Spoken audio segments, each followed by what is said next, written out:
Redlining refers to a set of racist New Deal era policies in which federal officials marked black neighborhoods as risky investments. Here's a map from the 1930s that was used by the Homeowners Loan Association.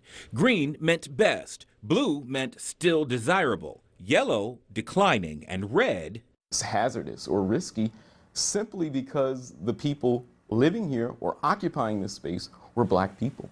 Harvey D. Long is the Student Success Librarian at North Carolina A&T State University's Bluford Library. We found that even where we are today here at A&T is in a formerly redline community. He and his team wanted to know more about redlining and how it affected Greensboro. They got a grant to fund a series of conversations. The first was last month at Dudley High School.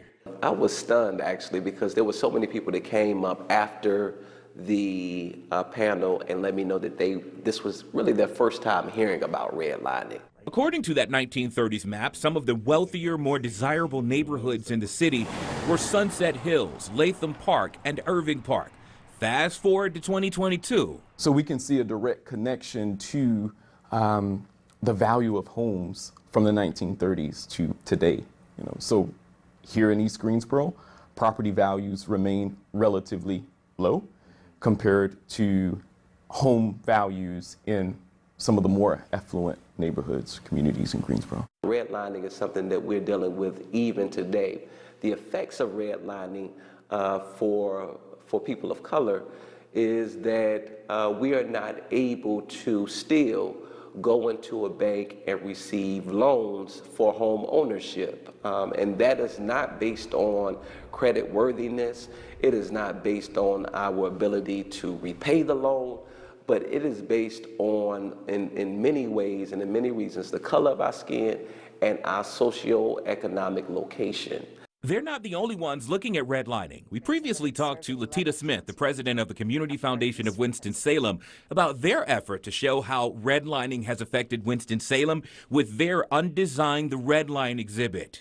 I think we have an opportunity just to tell a story about what has already happened in our community, what are the history of the ways that policies and practices have resulted in the disparities that we see today, and then challenge our neighbors to think together about what we might do differently to dismantle those systems. One part of this grant is heightening awareness, knowledge of redlining. The second part is that we want people to start thinking about repair, thinking about restoration, ways that we can restore our communities, and specifically black communities. So if we're going to lift Greensboro, and if we truly believe in one Greensboro, then we have to be honest about the things that have happened, as I said, in the past. And this type of discussion allows us to do that. It allows us to look critically at what has transpired in the past, and it gives us an opportunity to grow together.